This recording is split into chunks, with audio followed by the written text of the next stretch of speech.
தூலம் என்பது நாம் நேரடியாக இப்ப பார்க்கிறோம். கண் பார்வைக்கு எட்டக்கூடியதெல்லாம் தூலம்னு சொல்றது. பருவுடல், பருப்பொருள் என்று சொல்லலாம் தூலம். ஆனா அந்த தூலத்தை டிஸ்இன்டிகிரேட் பண்றோம்னு வச்சுங்க, அதாவது அதை அணுமயமாக்கிறோம் சொன்னா அதைதான் அதையே சூக்குமோன்னு சொல்லலாம். உதாரணமா, நீர் நல்ல காய்ச்சறோம், ஆவியா போய் மறைஞ்சு போகுது, கண்ணுக்கே பார்க்க முடியாத கூட ஆயிடும். இப்ப அங்க சூக்குமமா மாறி போகுது. அதுபோல எந்த பொருளையும் அதிகமாக கொதிக்க வச்சா அதாவது சிதற அடிச்சிட்டோம்னா நுண்ணியதாக ஆனா காற்றில் மிதக்கிற மாதிரி அது சூக்குமம்னு சொல்றது. காற்றில் மிதக்கக்கூடியது தான். அதே போல ரெண்டு வகையில இந்த சூக்குமத்தை பிரிக்கலாம். ஒண்ணு உடலையே அதாவது அணு அணுவாக மாற்றக்கூடியது சூக்குமம், அது நமக்கு தேவையில்லை. இப்போ உடலுக்குள்ளாக உயிர் இருக்குது பாருங்க, சக்தி, சிதாகாசம், அதைத்தான் சூக்குமம்னு சொல்றோம். இந்த சூக்குமம் தான் இந்த கேரக்டர், மனிதத்தன்மை என்பதை அடக்கமாக வச்சிருக்கிறது சூக்குமம் தான். எந்த பொருளையும் அந்த உயிர் என்று சொல்றோம் பாருங்க, தனியாக சக்தி இயக்கம், அந்த சக்தியில தான் எல்லா பதிவும் இருக்கிறது. எப்படி இந்த கம்ப்யூட்டர்ல என்ன ஃபீட் பண்றாங்களோ அவ்வளவும் அது அப்படியே வாங்கி வச்சு எத்தனை தடவை வேணுமானாலும் அது பிரதிபலிக்கும் இல்லையா? இப்போ ஆத்மீக துறையில விளக்கம் கொடுக்கறதுக்கு இப்ப விஞ்ஞானம் சாதனைகள் ரொம்ப தெளிவா வந்துடுது. அந்த காலத்துல இப்படி பதியறது இப்படி வெளியாகிறதுன்றதுக்கு ஓமை கொடுக்கறதுக்கு ஒரு பொருளும் இல்லை. இப்ப கம்ப்யூட்டர் நல்ல உதாரணம்.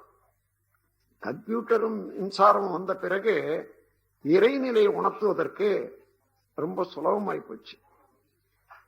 ஏனென்றா நேற்று உங்களுக்கு சொன்னேன், இந்த மின்சாரம் என்றது எலக்ட்ரிசிட்டி. எலக்ட்ரிசிட்டி எங்கிருந்து எப்படி வருதுன்ற போது காந்தம் என்பதனுடைய மாற்று, physical transformation of magnetism is electricity, அது மாற்றம். அப்போ அதுல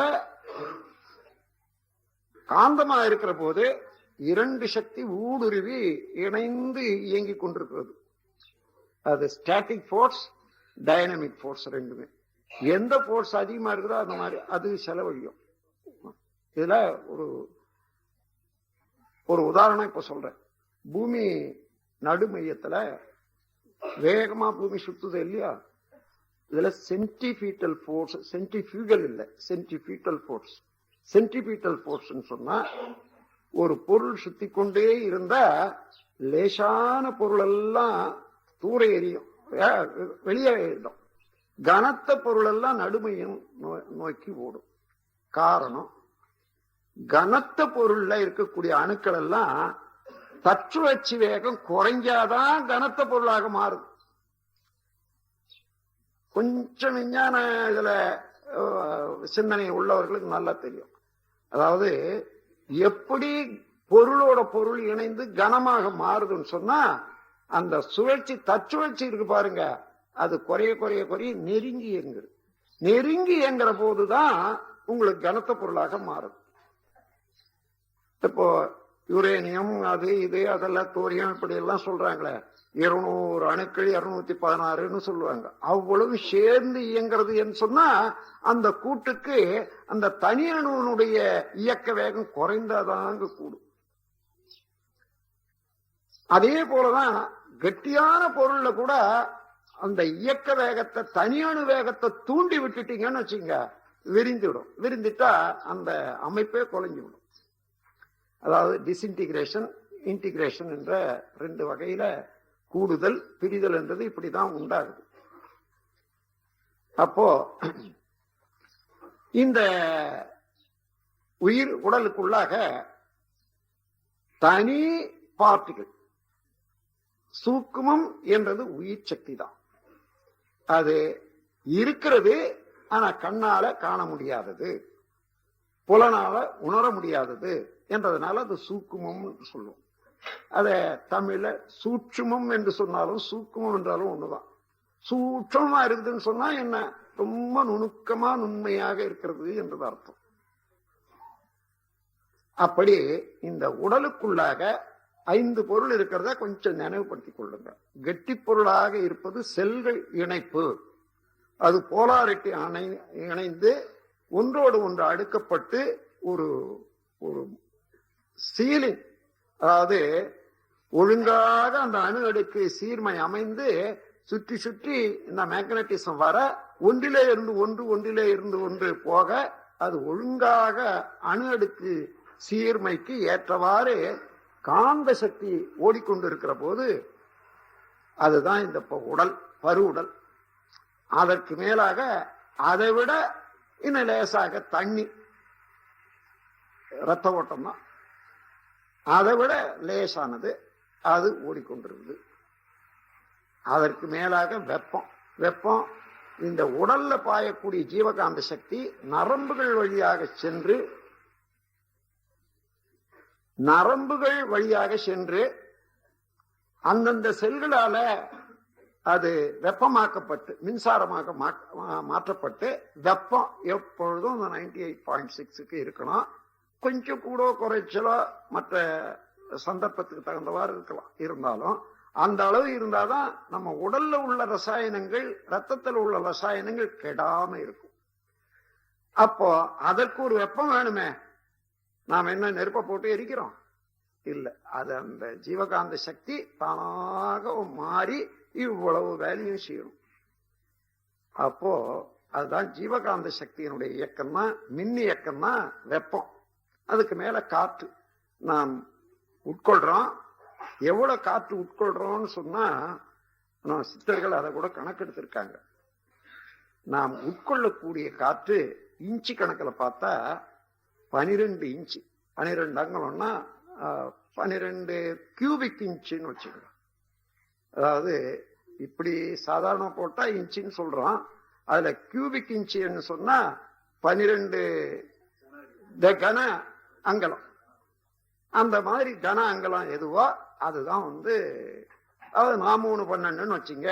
இந்த பக்கம் 4, அந்த பக்கம் 3 அடுக்குனா அந்த அளவுல ஒவ்வொரு இன்ச்சு அவ்வளவு இழுக்கிறோம். அவ்வளவு இழுக்கிறமே, 12 இன்ச்சு இழுக்கிறான். எவ்வளவு விடுறோம்னு கணக்கெடுத்தாங்க, 16 இன்ச்சு வெளியாகுது.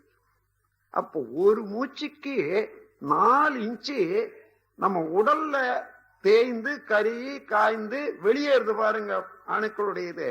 அது சேர்ந்து கார்பன் டை ஆக்சைடுன்றது சேர்ந்து இப்ப 16 இன்ச்சு வெளியேறிட்டு இழுக்கிறது. நாம் அப்போ அடிக்கடி நாம் இந்த சுவாசம் எடுத்து கொள்ளலைன்னா கார்பன் டை ஆக்சைடு அப்படியே சேர்ந்து சேர்ந்து சேர்ந்து உடலுக்கு எடுத்துடும், எந்த வினையும் நடக்காது. அப்ப அதற்காக காற்று எப்பொழுதும் செலுத்தி கொண்டே இருக்கணும். அதுதான் ஆக்சிஜன் சொல்றோம். அதற்கு மேல உயிர். இந்த உயிர் என்பது நேற்று சொன்ன நுண்ணியது என்று பசுடைய ஒரு மயிர ரோமத்தை 1 கோடி கூறாக்கி மீண்டும் ஒரு துண்டு எடுத்து அதை 1,00,000 கூறாக்கினால் மனதால நினைக்கிற போது மயக்கமே வந்துடும். ஆனா எது வரைக்கும் போகுதோ அந்த மாதிரி ஒரு வடிவம் வச்சுக்கிட்டு விட்டுடுங்க. அந்த அளவுக்கு இப்போ ஆனா நான் எனக்கு முதல்ல அந்த மாதிரி இருந்தது. அதை அந்த கணக்கு அவங்க சொல்ற போது அதன் பிறகு அனுபவத்துல தவத்துல இருந்து இருந்து இருந்து இப்ப நுண்மையா எது அந்த உயிராற்றல் எந்த அளவு கணம் இருக்கு என்றதை அனுமானிக்க முடியுது. அப்ப அனுமானிக்க நுண்ணிய உயிராற்றலான அந்த விண்ண அனுபவிக்க முடியுமேயானால், அதாவது விண் அறிந்தா உண்மை அறியலாம். ஏன்னா அதுக்கு அடுத்தது எதுவோ அதுதான் மெய்ப்பொருள். அதனால அவ்வளவு நுணுகி மனம் நின்றால்தான் விண்ணறியும். விண்ணறிந்தால் உண்மை எப்படி வெளிப்படும் என்ற இன்னொரு கேள்வி இருக்க. விண்ணை அறிவதற்கு விண்ணை விட நுணுகி அறிவு நின்றாதானே அறிய முடியும். அப்ப விண்ணை விட எது இருக்கிறது இந்த பிரபஞ்சத்துல நுண்ணியது? சுத்த வெளி. நீங்க சுத்த வெளியாகவே நின்னாதான் விண்ணை நினைக்க முடியும். அந்த அளவு அமைதியில நின்றால்தான் விண்ணை அனுமானிக்க முடியும். அப்போ அந்த உயிர் சக்தி தன்னைத்தானே சுழன்று கொண்டு உடல்ல ஓடிக்கொண்டே இருக்கு. ரத்த ஓட்டத்துக்கு எப்படி இருதயமோ மையமோ அதே போல உயிர் ஓட்டத்துக்கு மூலாதாரம் மையம், விந்து கமலம் தான் மையம்.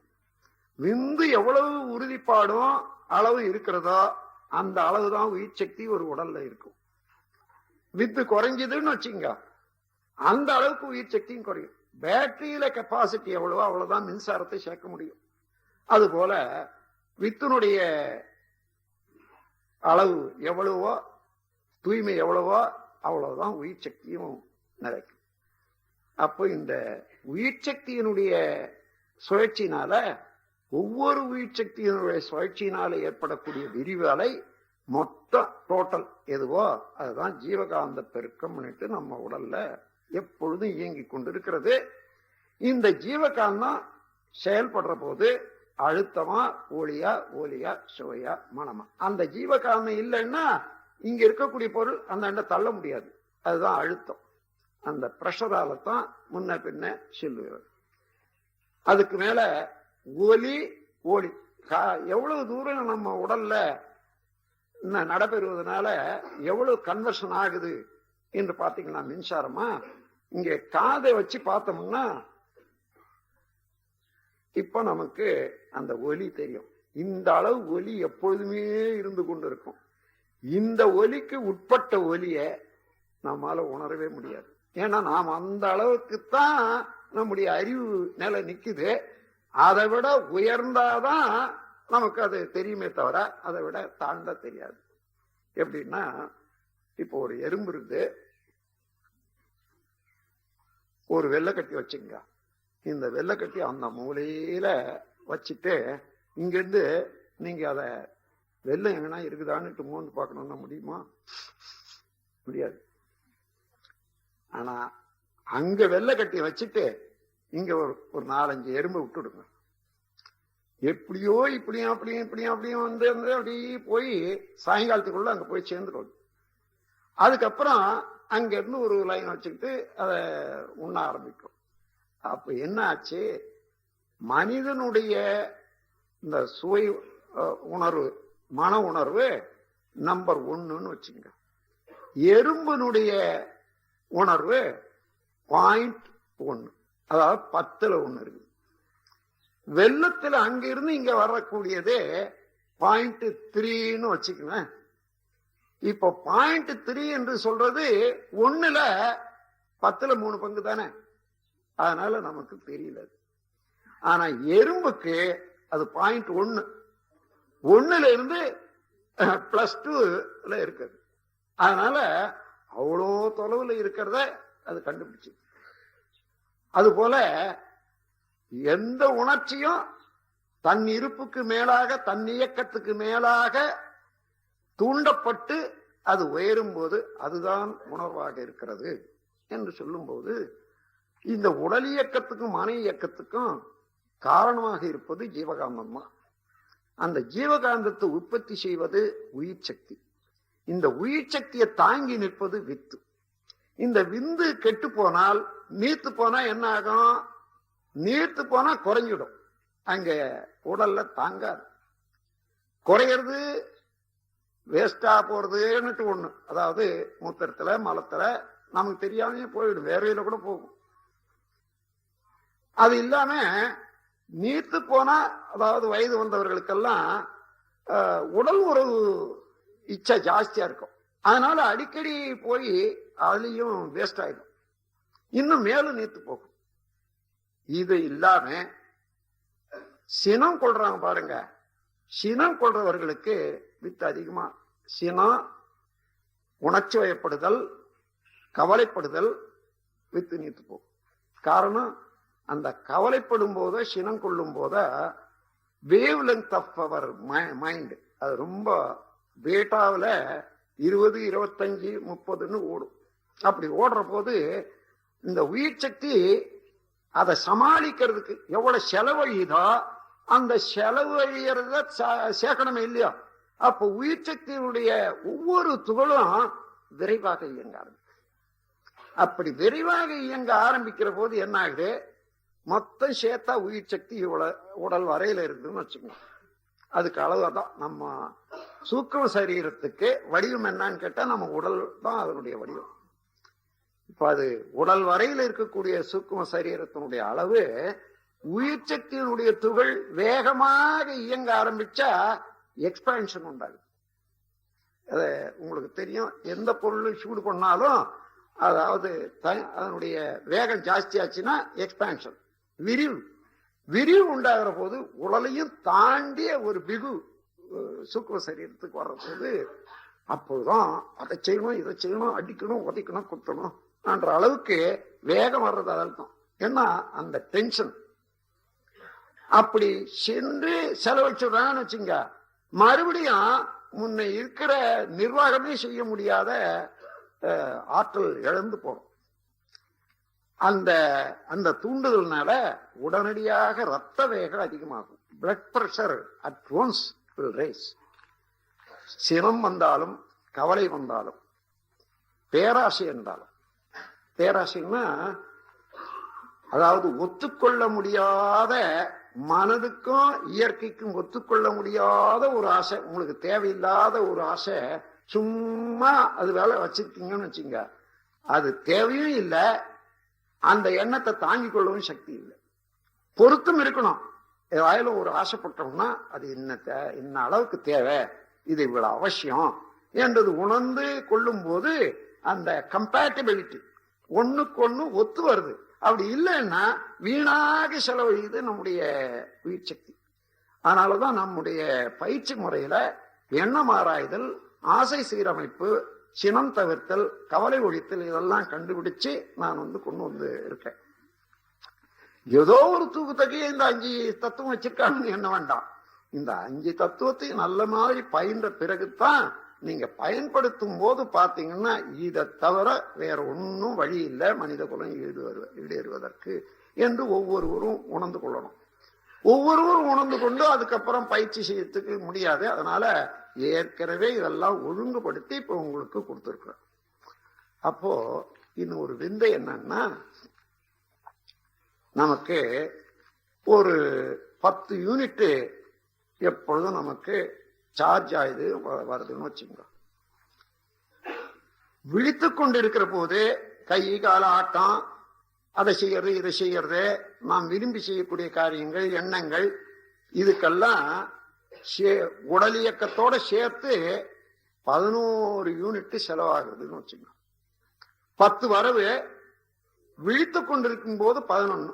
ஏன்னா உடல்ல நடைபெறக்கூடிய இயக்கங்களுக்கெல்லாம் எப்பொழுதும் சதா நடக்கணுமா அது, அதாவது ஜீரணம், அந்த ரத்த ஓட்டம், இவைகளுக்கெல்லாம் நாம செலுத்துறது தானா. அப்ப அது அடிப்படை. அதற்கு மேலாக இருக்கிறது சென்ட்ரல் நர்வஸ் சிஸ்டம், நாம எண்ணி செய்யறது. இப்போ வீழ்ச்சி கொண்டிருக்கிற போது, அப்ப விழித்து கொண்டிருக்கிற போது 11, தூங்குற போது என்னன்னா 8 9ன்னு வச்சு 8 8ம் 11. அப்ப வரவு என்ன 10, நம்ம செலவு என்ன பண்றோம் 11. இப்போ இருப்பு நமக்கு 100 இருந்தாதான் உடலும் மனமும் சரியாக இயங்கக்கூடிய அழுத்தம் சரியா இருக்கும், அந்த ஓட்டம் சரியா இருக்கும், திணிவு சரியா இருக்கும், கன்வர்ஷன் கரெக்டா இருக்கும், எல்லாம் நல்லா இருக்கும்.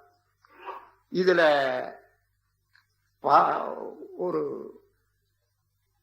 10-12 மணி நேரம் அல்லது 14 மணி நேரம் நீங்க வச்சிருந்தீங்க. 14 மணி நேரத்துக்கு 30 30 12 42 யூனிட் இறங்கி போதா. அதாவது 10 வருது, அது 10 வருது, 11 செலவழியுது. ஆனா ராத்திரியில நீங்க தூங்குற போது, அதாவது 16 மணி நேரத்துல 16 யூனிட் ஜாஸ்தியா போச்சு, வேஸ்ட். இப்ப குறைஞ்சி போச்சு. அதான் less than minimum critical level. அப்படி வர்ற போது என்ன ஆகுது, அந்த திணிவு குறைவா இருக்குது பாருங்க. தானாகவே இந்த நரம்பு மண்டலத்துல மூளைக்கு போறது, அதாவது அறிவுக்கு செயல்படுவது, விருப்பத்துக்கு செயல்படுவது ஆட்டோமேட்டிக் டிஸ்கனெக்ஷன். அந்த ஆட்டோமேட்டிக் டிஸ்கனெக்ஷன் என்பது அந்த குறைவு வர்ற போது, தானா வர்ற போது நம்ம கையை எடுக்கிறோம்னு நினைக்கிறோம், நடக்கிறோம்னு நினைக்கிறோம், அதுக்கு போதிய ஆற்றல் வர்றது இல்லை. அதனாலதான் நம்ம முடியறது இல்லை, நமக்கு வேலை செய்ய முடியறது இல்லை. அதே போல கண்ணு வேலை செய்யல, காது வேலை செய்யலன்னுட்டு வருது. அப்போ ஆட்டோமேட்டிக் டிஸ்கனெக்ஷன் வந்தா இன்னும் போக போக தூக்கமே வந்தது. தூக்கம்னா நம்ம விழுந்துடுறோம்னு வச்சுங்க, விழுந்து விழுந்து பார்த்து அடிபட்டு தான் மெதுவா படுத்து உட்கார்ந்து படுக்கிறோம். இல்லைன்னா அது விழுந்துடுறதுதான் அது. அப்போ தூங்குற போது என்ன ஆகுதுன்னு பாருங்க, உடல் வரையில நடக்கக்கூடியது 8 யூனிட் தான் செலவழியுது. நீங்க 6 மணி நேரம் தூங்குனீங்கன்னு வச்சுங்க, இப்ப என்ன வருது 10, என்ன செலவழியுது 8, 6 மணி நேரத்துக்கு 12 யூனிட் மிச்சமாகுது. 8 மணி நேரம் இருந்தீங்கன்னா 2 16 யூனிட் மிச்சமாச்சு. இந்த 16 யூனிட் மிச்சமான உடனே அந்த 100 யூனிட் இருப்பு சரியா போகுது. Automatic connection comes to the mental function. தானா வருது, அப்ப வீழ்ச்சிக்கிறோம், அப்ப வேலை செய்யறோம். இந்த விந்து எல்லாம் நடக்குது. நாம வெளியில எதையோ சினிமா பார்க்கணும், அதை பார்க்கணும். நமக்கு உடலுக்குள்ளாக நடக்கக்கூடிய விந்தைய ஒரு நாளாயிலும் கவனிச்சா இந்த உடலை எப்படி பாதுகாக்கணும் என்ற பொறுப்பு நமக்கு வரும். இந்த பொறுப்பு இல்லாத நாம் இந்த உடலை நடத்துறோமே, இத போல பாவம் வேற ஒரு பாவமே இல்லை. அத ஒரு யோகியார் சொல்றாரு,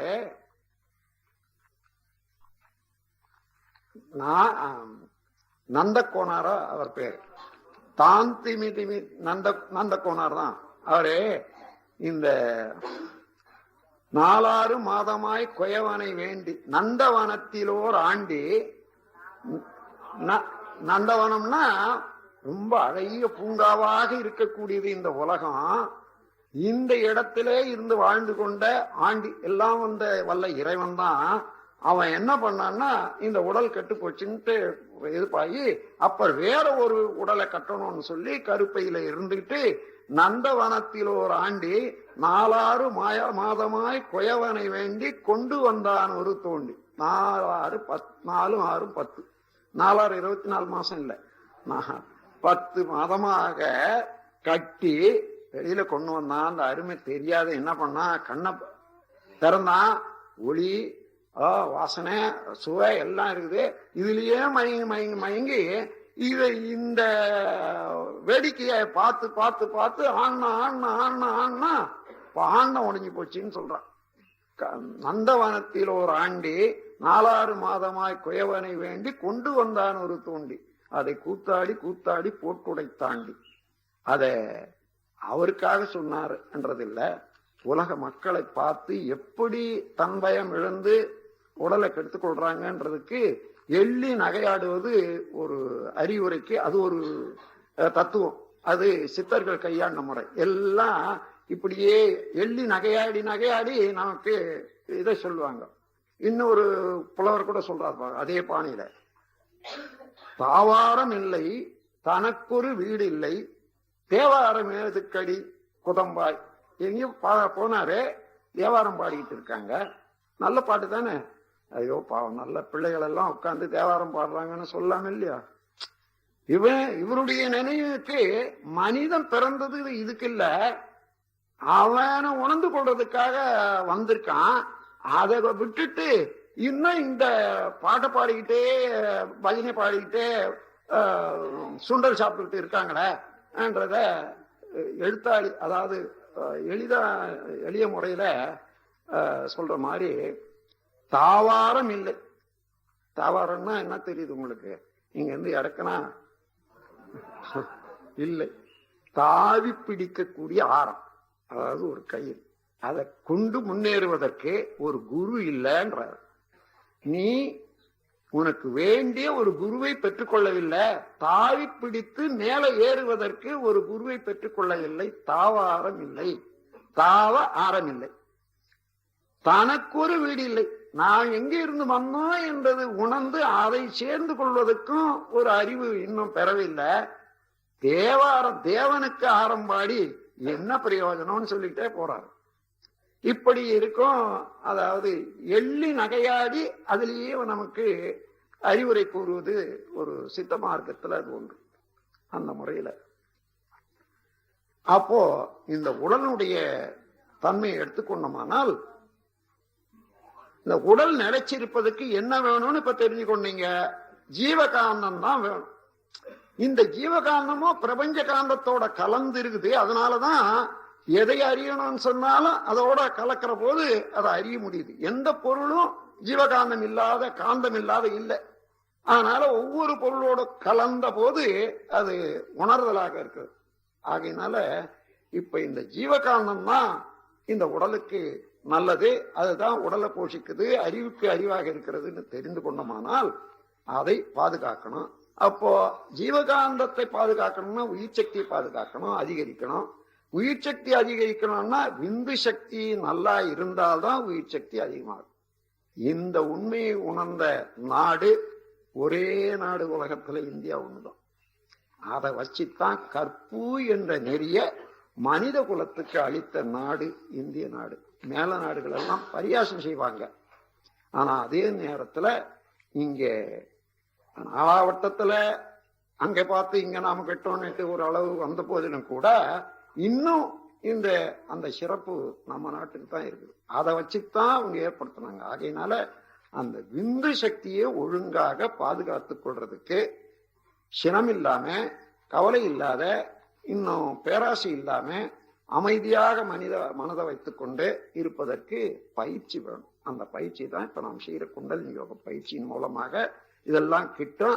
அதுக்கு முன்ன தெரிந்தோ தெரியாதோ நம்ம ஓட விட்ட மனதுல இருக்கக்கூடிய குற்றங்கள் எல்லாம் களையறதுக்கு அகத்தாய்வு என்றது வச்சு ஒன்னொன்னா நாம் செய்துட்டு போக போக போக தானாக அமைதி நிலைக்கு வந்துவிடும். அப்போ இந்த ஜீவகாந்தத்தை சரியாக வைத்துக் கொள்ளணும்னு சொன்னா உணர்ச்சி வயப்பட்ட செயல்கள், புலன்களுடைய இயக்கங்கள் ஒரு அளவோட முறையோட இருக்கணும்.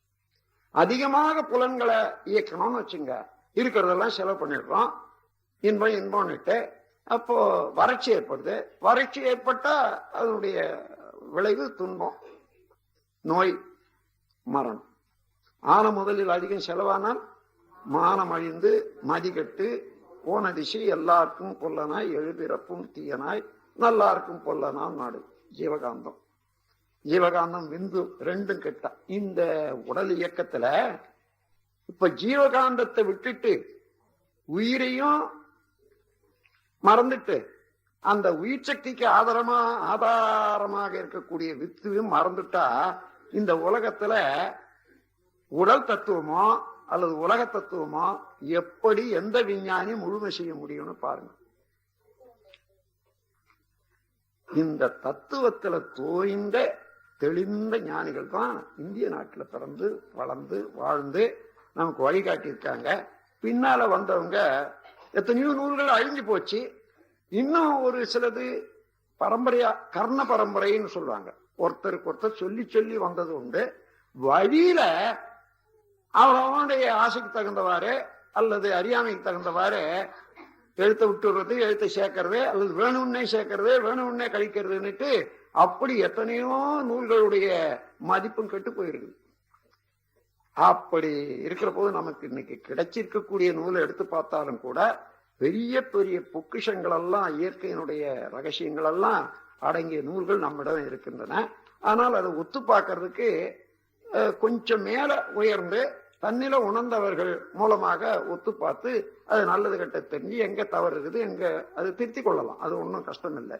ஆகவே இப்ப இந்த உடல் நலம் வேணுமானால் ஜீவகாந்த சக்தி சரியாக வச்சுக்கணும்.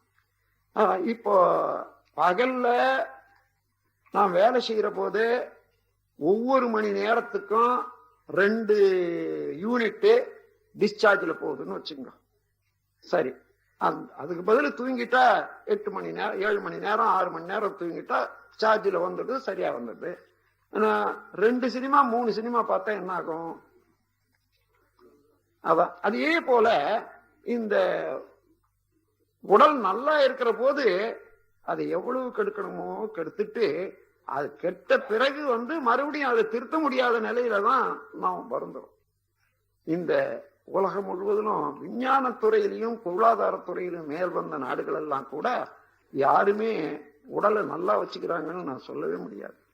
அங்க எல்லாம் எவ்வளவுக்கு எவ்வளவு பணம் இருக்குதோ அவ்வளவுக்கு அவ்வளவு அந்த 30-35 வயசுக்கு மேல அவங்க படுற துன்பம் கொஞ்சம் நஞ்சம் இல்லை. உறுப்பு 2 உறுப்பு காணாத போயிடும், 1 உறுப்பு காணாத போயிடும். அந்த மாதிரி அதை எடுத்துட்டு ஏதோ ஒரு அளவு வச்சுட்டு இருப்பான். கிட்னி எடுத்துடுவான், அல்லது நீர் பையை எடுத்துட்டு அதுக்கு ஒரு சுரை போட்டு எங்க வெளியில வச்சுக்குவான். இதெல்லாம் நாம எங்கேயும் பார்க்கலாம். இது என்ன வாழ்க்கை? ஆனா ஆகையினால இப்ப இந்த உடலை நல்லா வச்சுக்கணும்னு சொன்னா, அதுவும் இளைஞர்களாண்ட இந்த இந்திய நாட்டு எதிர்காலத்துல பள்ளி படிப்பு கல்வி, இந்த உடல்நல கல்வியை சரியா கொடுக்கணும், அதோட வாழ்க்கை கல்வியை சரியா கொடுக்கணும். இந்த இரண்டுக்குமே ஒத்த ஒரு உயர்ந்த கல்வி எதுன்னா வித்துனுடைய உயர்வு, அதுல இருந்து உயிர் சக்தியினுடைய பெருக்கம், ஜீவகாந்த பெருக்கம், அது பண்படும் விதம், பயன்படும் விதம், அதை கட்டி காக்கும் முறை, இந்த கலை உலகத்துல வளரும். இதைத்தான் இப்ப நான் முக்கியமாக எடுத்துக்கொண்டிருக்கிறது. எந்த இடத்துல எதுவாக இருந்தாலும் இந்த முக்கியமான கல்வி உலகத்துல பரவணும்.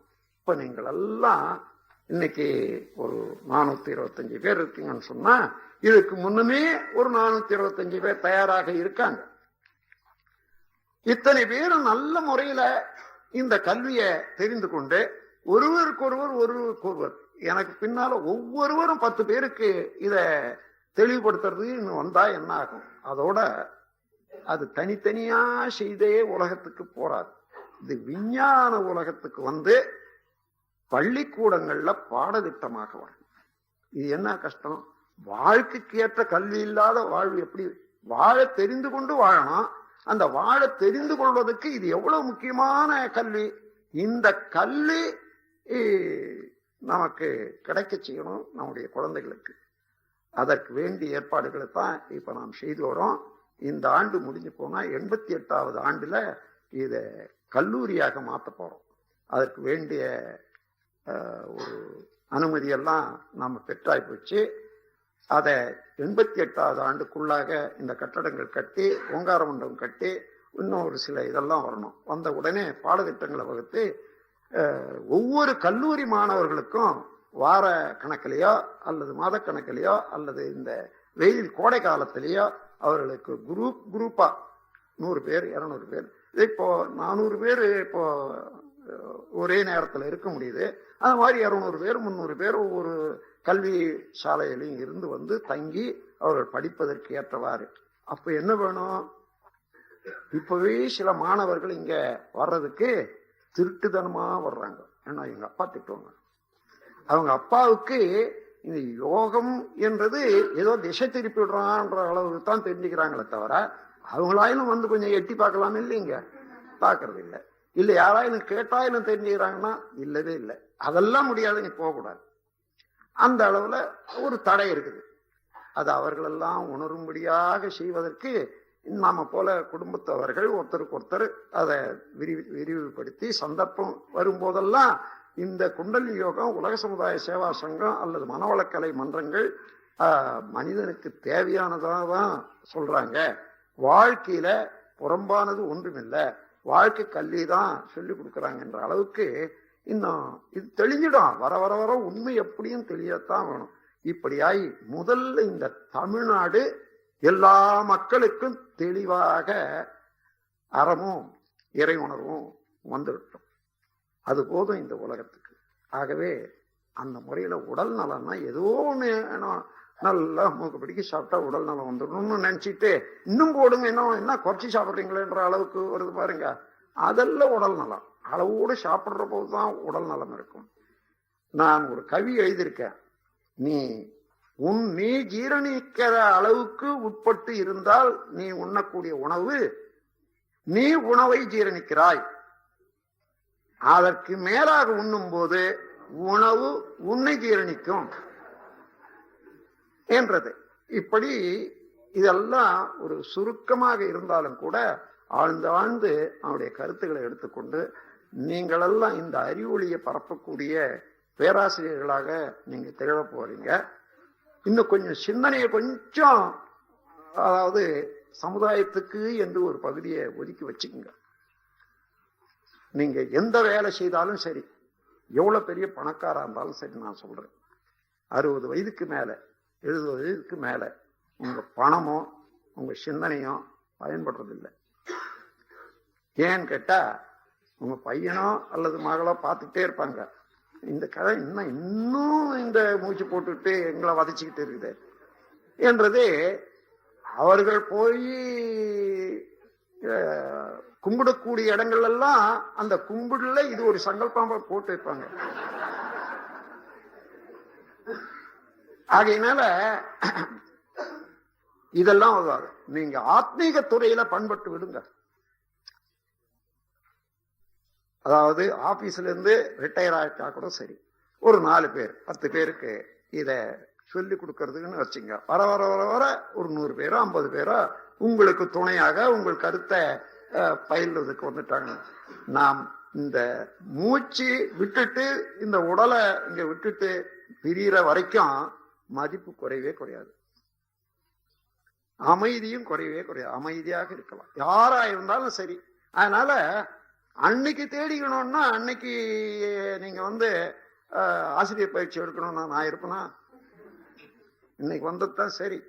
இதுக்கு மேல தொடர்ந்து ஆசிரியர் பயிற்சி நடக்கும். ஆகையினால எப்பொழுது இது காற்றடிக்குதோ அப்போ தூத்த வேணும்ன்ற அளவுக்கு இன்னைக்கு வந்தது சரி. நீங்க நல்ல மாதிரி பயின்று இதை விடாத மேல மேல மேல மேல மேல சிந்தனை ஆற்றல்னால உங்களதாக ஆற்றிக்கணும். இது வேதாத்திரியனுடைய கொள்கைன்னு என்ன வேண்டாம், இது மனிதனுடைய கொள்கை, மனிதனுக்கு வேண்டியது, மனித சமுதாயத்துக்கு வேண்டியது என்ற அளவுல இதையெல்லாம் நீங்க உணர்ந்து மேலும் மேலும் மேலும் மேலும் அறிவில பூரிப்பு எய்தி இந்த உலகம் உய்ய வழிகாட்டிகளாக அமைய வேண்டும் என்று கூறி உரையை முடிக்கிறேன். வாழ்க வளமுடன். வாழ்க வளமுடன். அருள் தந்தை அவர்கள் இடுப்பு வலியை நீக்கும் பயிற்சி முறைகளை விளக்குகின்றார்கள். முதுகெலும்பு நம்ம உடல் நலத்துக்கு மிக முக்கியமான உறுப்பு. தாய் தந்தையர்கள் உடல்ல இருந்து வித்து வெளியேறி அது தொடர்ந்துதான் இந்த உடல் கட்டப்படுகிறது. அந்த வித்தணுவிலே இருக்கக்கூடிய உயிரணுக்கள், அதாவது லைஃப் போர்ஸ் பார்ட்டிகள், அதுலதான் எல்லா பதிவும் இருக்குது. அந்த பதிவுபடியே விந்து சக்தியில இருந்து ரசாயனங்கள் பிறந்து இந்த உடல் முழுவதும் கட்டப்படுது. அதாவது சின்ன குழந்தைகளுக்கு வித்து இல்லைன்னு சொல்ல முடியாது, வித்துல இருந்துதான் உடலே உற்பத்தி. அப்போ அந்த உடலை பாதுகாக்கிற அளவுக்கு ரசம், ரத்தம், மாமிசம், கொழுப்பு, மஜ்ஜை, அஸ்தி மஜ்ஜை சுக்கலம்னு வர்றபோது 7 தாதுக்களும் குழந்தையிலேயே உற்பத்தி ஆகுது. ஆனா உடல் வளர்ச்சி அதிகமா இருக்கிறதுனால அந்த வயசு வரைக்கும் மிச்சமாகிறது இல்லை. உடல் வளர்ச்சிக்கும் அதுக்கும் சரியாயிட்டே இருக்கும். அதனால வித்து சுவரி நிற்கும் 12 வயது வரையில. 12 வயதுக்கு மேலதான் சர்ப்ளஸ் வரும். அதன் பிறகுதான் இங்க கீழ் இறங்கி முதுகெலும்பு வழியாக கீழே இறங்கி செக்ஷுவல் கிளாண்ட் மூலாதாரத்துல நிலைத்திருக்கு. அது வரைக்கும் மூளையே தான் அதுக்கு இருப்பாக இருக்குது. இப்பவும் எல்லாருக்கும் மூளைதான் விந்துக்கு உற்பத்தி ஸ்தானம். அப்போ இந்த மூலாதாரத்துல இருந்து 2 விதமான இயக்கங்கள் நமக்கு நடைபெறுது. ஒண்ணு ஜீவகாந்த சக்தி உற்பத்தி பண்றது உயிர் சக்தி, அது அங்க இருக்குது. அந்த உயிர் சக்தியிலிருந்து தான் கரண்ட் வரணும். அது இல்லாத ஜீவசக்தி உடலை பாதுகாக்கிறதுக்கு வேண்டிய இதெல்லாம் பிட்யூட்டரி கிளாண்டும் இன்னும் மொத்த இதுவும் சேர்ந்து அப்படி ஒரு பிசிக்கல். அப்போ அந்த வித்து இங்க உற்பத்தியான உடனே அது அப்படியே முதுகெலும்பு வழியா பின்னால மூலாதாரம் வரைக்கும் தொடர்பு இருக்கும். சர்ப்ளஸ் இருக்கட்டும் இல்லாத போட்டும் குழந்தைகளாக இருந்தாலும் சரி, அது வரைக்கும் தொடரும். அப்போ இந்த முதுகெலும்பு எந்த வழியில கெட்டாலும் அல்லது செயலற்று போனாலும் அது இது வரைக்கும் அதுக்கு மேல ரத்தம் ஓடாது, மூளை வேலை செய்யாது, கை கூட தூக்க முடியாது.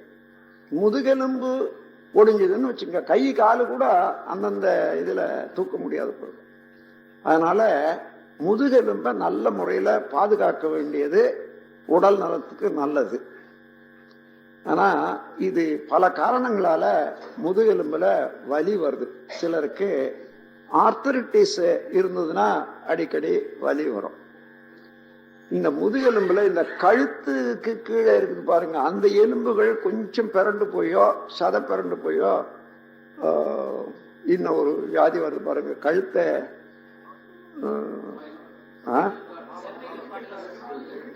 ஸ்பாண்டிலைட்டிஸ் சொல்லுவாங்க. அது இப்போ அதிகமா இருக்குது. ஸ்பாண்டிலைட்டிஸ் எங்க பார்த்தாலும் அதிகமா இருக்குது. நான் அப்புறம் அதுக்கெல்லாம் ஆராய்ச்சி பண்ணி இது எங்கதான் அதிகமா வருது, ஏன் வருதுன்னு பார்த்தேன். இந்த யோகாசன நிலையங்கள்ல ஆலாசனம்னு ஒண்ணு கத்து கொடுப்பாங்க. போட்டு இது வர்றபோது இவ்வளவு பாரமும் அங்க அழுத்தமும் ஒடுக்கமும் எங்க வருது பாருங்க. இதுதான் பெரும்பாலும் இந்த டிஃபெக்டுக்கு காரணமாகுது. எந்தெந்த இடத்துல அந்த யோகாசன நிலையங்களை வச்சு பழகுறாங்களோ அது அப்பவே தெரியணும்ன்றது கூட இல்லை. அந்த இடத்துல நொந்து போய் கொஞ்சம் வயசு ஆன பிறகு 30, 35, 40 வரும்போது கட்டாயம் வந்துடும். அதனால ஆலாசனம் என்றதே நமக்கு தேவையில்லாத ஆசனம். அத சிரசாசனம், ஆலாசனம், சர்வாங்காசனம் இவைகளெல்லாம் ஒரு சில நோய்களை, குறிப்பிட்ட நோய்களை தீர்க்கறதுக்காக இருக்குது. அந்த நோய்க்காக செய்து அதை முடிச்சிடணும். அந்த நோய் போய் இன்னொரு நோய் வர்றதுக்கு வச்சுக்க கூடாது. அப்போ அது ஒண்ணு. இந்த காலத்துல கொஞ்சம் பண வசதி உள்ளவர்கள் எல்லாம் அதுவரையில பாயில படுக்கிறது தவிர்க்க முடியாது. பாயில பிளாட்டா நல்லா படுக்கும். திரும்பினாலும் கொண்டாலும் எந்த பக்கம் திரும்பி படுத்தாலும் லெவல் ஒன்னா இருக்கும். இப்போ இந்த யூ ஃபோம்னு வந்திருக்கு பாருங்க, அந்த இதுல ரொம்ப இன்னமும் தொட்டு தொட்டு பார்த்து ரொம்ப மெல்லீசா ரொம்ப மெத்தையாட்டம் இருக்கிறதா பார்த்து வாங்குவாங்க. அதுல படுத்தா என்னன்னா பக்கெட்டு தான், இந்த இடுப்பு வரையில உள்ள போயிடும். அது மேல காலு தலையும் கொஞ்சம் மேல இருக்குன்னு வச்சுங்க. இந்த வளைவு முன்பக்க வளைவு இருக்குது, சரி மல்லாந்து படுக்கிற போது.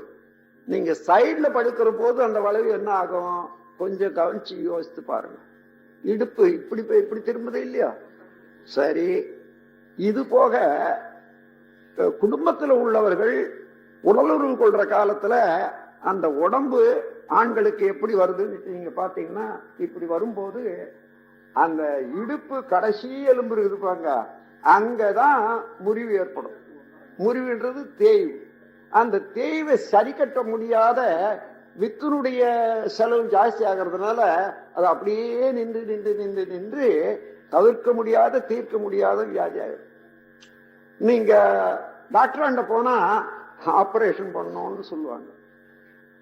எல்லா ஆபரேஷனும் நிஜமான ஆபரேஷன் நினைக்காதீங்க. டாக்டர்ஸுக்கு இருந்தா கூட வருத்தப்பட மாட்டாங்க. ஏன்னா அவங்களுக்கு தெரியும் நான் சொல்றது. அதாவது பரீட்சைக்கு ஆள் வேணுமே, யார் வருவாங்க வெட்டி பார்க்கறதுக்கு? அதற்காகவே வேண்டி சிலரை அந்த இது ஆபரேஷன் பண்ணி தான் ஆகணும்னு. அப்புறம் பேத்து எடுப்பாங்க. ஒரு தடவை முதுகெலும்பு ஆபரேஷன் பண்ணிட்டா ஆயுள் பரியந்தம் அவங்க சரியான முறையில எந்த வேலையும் செய்ய முடியாது. முதுகெலும்புக்கு மாத்திரம், மற்ற உறுப்புகள் வேற, பிளேட்டு கூட போட்டு இருக்கலாம். அதனால அந்த மாதிரி ஆபரேஷனுக்கு ஒரு தரம் போட்டாங்கன்னா மறுபடியும் அது தொந்தரவு பண்ணிட்டு தான் இருக்கும். அது கடைசி வரைக்கும் இன்வேலிட் தான். அதுக்கு பொதுவாக அந்த மாதிரி நோய் வராது இருக்கிறதுக்கு கூடுமான வரையில கிளைமேட் சரியா இருக்கக்கூடியவங்க, தரையும் நல்ல தரைய இல்லைன்னு வச்சுங்க, நல்ல சமக்காலமோ அல்லது ஒரு உள்ளன் இதோ போட்டுட்டு பிளாங்கெட்டோ போட்டுட்டு சாதாரண பிளாட்டா படுத்து தூங்குறது என்றதுதான் ரொம்ப நல்லது. முதுகு வலி வராத இருக்கும். வந்துட்டவங்களாயிலும் அதுக்கு மேல இந்த டபுள் ஸ்பிரிங் காட்டோ யூஃபோம் காட்டோ தவிர்க்க வேண்டியது அவசியம். நான் எடுத்தபடியா சொல்லுவேன், அங்க போய் பார்த்த உடனே இது ஆர்த்ரைட்டிஸா அல்லது இது இந்த வளைவுனால வந்துதான். வளைவுனால இருந்தா நானே சொல்றது இது யூஃபோம் டிசீஸ். அதே எல்லாரும் நம்ம உடலை நாம பாதுகாக்கணும்னா சௌகரியம் வேண்டியதுதான். நல்ல பிளாட்டாவே, அதாவது உங்களுக்கு கட்டில் இருக்குது, கட்டிலேயே நல்ல பலகை நல்ல பிளேனா போட்டு அது மேல ஒரு மெல்லிய துணியை வச்சு போட்டுட்டு தூங்கலாமே, நல்லா இருக்கும். அந்த மாதிரி நாம் மாத்திக்க வேண்டியதுதான். அந்த மாதிரி ஏற்கனவே ஏற்பட்டு இருந்தாலும் இனி ஏற்படக்கூடாதுன்னாலும் அந்த மெத்தை இது வரைக்கும் வாங்கிட்டோமே அதை என்ன பண்றதுன்னு கொஞ்ச நாள் கொஞ்சம் மன கஷ்டமா தான் இருக்கும். தூக்கி போட்டு வைக்கிறது. யாராலும் விருந்தினர் வந்தா கீழே போட்டா போகுது. ஏன்னா கட்டில இருக்கிறதுக்கும் கீழே போடுறதுக்கும் பரவாயில்ல. அது தினம் உபயோகிக்கிறதுக்கும் ஒரு நாள் உபயோகிக்கிறதுக்கும் வித்தியாசம் இருக்குது. அந்த மாதிரி விருந்தினருக்குன்னு எடுத்து வச்சுக்கோங்க. அது கடுமையா தான் இருக்குது நான் சொல்றதுக்கே. ஆனாலும் தவிர்க்கவே முடியாது. அதனால வரக்கூடிய நோய் கொஞ்ச நெஞ்சம் இல்லை. அதுக்கப்புறம் அதுல சிம்பிள் எக்ஸசைஸ்னால 100க்கு 80 பங்கு அந்த முதுகு வலியை போக்கிக் கொள்ளலாம். ஆனால் அந்த முதுகு வலி செய்யற போது வலி இருக்குதுன்னு வச்சுங்க, ஒருவேளை எலும்புகள் பிறண்டு கேப் விட்டு போய் வந்திருக்கலாம். அந்த மாதிரியா இருந்ததுன்னா செய்ய வலி இருக்கும். அதனால அந்த ட்ரீட்மெண்ட்டை இந்த எக்ஸசைஸை கூடாதுன்றது அர்த்தம். வலி இல்லாத அல்லது கொஞ்சமா இருக்குது, மறுநாளைக்கு சௌகரியமாகுது, மறுநாளைக்கு சௌகரியம்னா அப்புறம் அதை தொடர்ந்து செய்யலாம் அந்த எக்ஸசைஸ். இவ்வளவுதான். எப்பேற்பட்ட இடுப்பு வலி இருந்தாலும் இது ஒரு 2 நாள் 3 நாள்லயே அது குணமாக தெரியும். அங்க கேப் இருந்து உடஞ்சி போய் ஏதாவது இருந்தாலும் ஒழிய மற்றபடி எல்லா நோயும் இதுல போயிடும். அப்புறம் ஆஸ்மாவுக்கு ஸ்பெஷல் இது. இந்த ஆஸ்மாவுக்கு நியூரோமஸ்குலர் எக்ஸசைஸ் போதுமானது. இது ரொம்ப உதவியா இருக்கும். அது அதோட இந்த இந்த ஒரு எக்ஸசைஸும் கூட செய்யணும். மூச்சு விடுறாங்க, மூச்சு இழுக்கிறாங்க, மூச்சு விடுறாங்க, மூச்சு இழுக்கிறாங்க. இந்த மாதிரி ஒரு 5 தடவையில இருந்து 10 தடவை வரைக்கும் செய்தா இந்த நல்ல எக்ஸ்பேண்ட் ஆயிடும். லங்ஸ் ரெண்டுமே எல்லா புறமும் நல்லா இழுக்கும். அதனால ஆஸ்மாவுக்கு நல்ல குணம் தரும். அடிக்கடி தண்ணி மூக்குல தண்ணி ஒழிதாய், அது கூட நல்லது.